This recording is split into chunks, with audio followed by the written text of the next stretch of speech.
एकचोटि के साथीहरू गैरी काकाले मलाई बजार जान लाग्यो त्यस केटा मलाई 2 किलो आलुको बिउ ल्याइदेस् भनेर बुढाले भनेको थिएँ। अनि मेरो पालो ठिकै छ ल्याइदिनु पर्ला, तर मैले बाटोमा बिर्सिन सक्छु, मलाई लेखेर दिनुहोस् भनेर भनेको।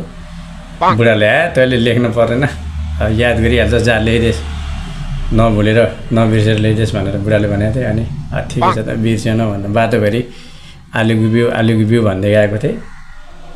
जाँदा जाँदै बाटोमा 2टा कुकुर लडाइँ गर्ने रहेछ, त्यही हेर्न लाएँ। अनि त्यो हेर्दा हेर्दै मैले बिर्सिसकेको छु कि आलुको बिउ भन्न बिर्सेछु। तिमीमा अब बाटोभरि खियाँदै गएँ, मलाई यादै आएन। अनि पसलमा गएर एउटा म्याडम रहेछ, म्याडम मलाई 2 किलो आई लभ यू दिनुहोस् न भनेर भनेको। के को आई लभ यू होइन हो कि मलाई गैरी काकाले मगाउनु भएको 2 किलो आई लभ यू दिनुहोस् त भनेको। चप्पल उठाएर क्राङ गालामा हाने। यस्तो टेन्सन भयो यार त्यति बेला, यार मलाई यादै आइरहेन यार मलाई के मगाइरहेको थियो काकाले भनेर।